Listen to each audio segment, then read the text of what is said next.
Sabe aquele funcionário que é simpático com todo mundo? Que é proativo, que adora ajudar e parecer ser o preferido do gestor? Aquele que chega antes, sai depois, vive sendo elogiado e que, aos poucos, começa a ser visto pelos colegas como o queridinho, o favorito do chefe. Pois bem, o problema disso é que o tal queridinho pode despertar ciúmes, divisões na equipe e desentendimento. E aí, ele precisa se esforçar para continuar sendo o queridinho o tempo todo. Já imaginou? Você já viveu algo assim? Ou se vê nesse papel de querer sempre agradar os outros? Então, se for assim, este podcast é para você.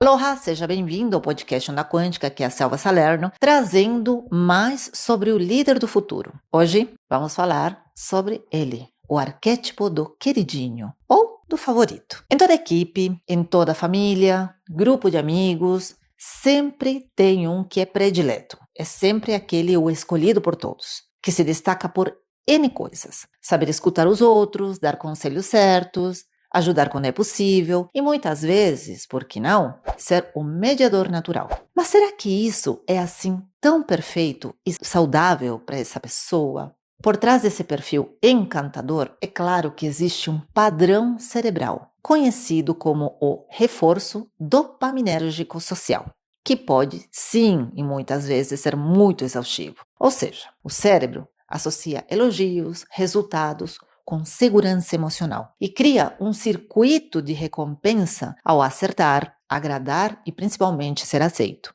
No sistema límbico, estruturas como o núcleo accumbens e a amígdala participam ativamente dessa equação. O elogio ativa o prazer, a rejeição, ou pelo menos a ideia disso, aciona o medo, é claro. Agora imagina uma infância ou uma adolescência onde o afeto e o reconhecimento estavam condicionados a essa performance, a esse resultado. Você é uma boa menina, se tirar boas notas, você merece isso ou aquilo só se fizer isso, ou se for educada. Olha como você é mais legal que o seu irmão. Pois é, essa construção emocional, reforçada ao longo dos anos, forma um padrão no cérebro, onde o valor da pessoa, o valor pessoal, depende da aprovação dos outros, seja porque ele viveu isso ou porque ele se identificou com alguém, com outra pessoa no seu passado. Um padrão que se expressa no adulto como sendo o liderado queridinho. Por trás dessa simpatia constante, pode existir uma dificuldade enorme em lidar com frustrações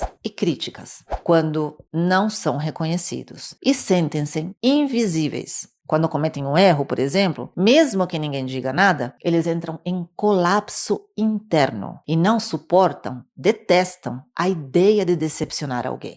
E quais são os prós desse arquétipo, desse estilo? Esse arquétipo, ele tende a gerar confiança, leveza no grupo, fluidez, gostam de ouvir e acolher as outras pessoas, é querido sem depender disso para existir, ou seja, naturalmente. Mas os contras, se ele estiver desalinhado, pode se sobrecarregar, tentando manter essa harmonia o tempo inteiro. Em ambientes tóxicos, tendem a ser facilmente manipulados. E eles têm enorme dificuldade em receber críticas, e não por orgulho, mas porque se sentem desconfortáveis com essa desaprovação.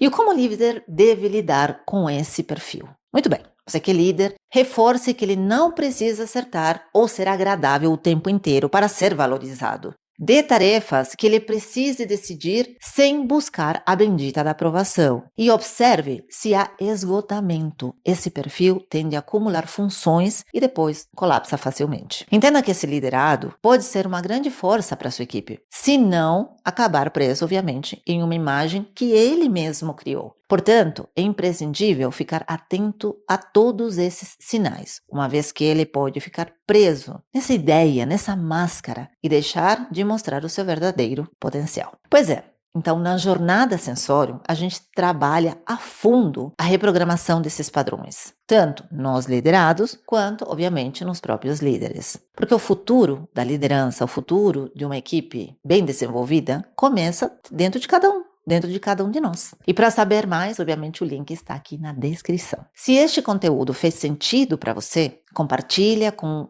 alguém que vive isso no trabalho, no grupo, na família, nos amigos, ok? E no próximo episódio, vamos falar de outro arquétipo, de outro estilo, o negociador. Aquele que transforma tudo em acordo mas muitas vezes, obviamente, passa do limite. Gratidão pela presença e a gente volta a se ver no próximo podcast. Beijo, aloha, até lá!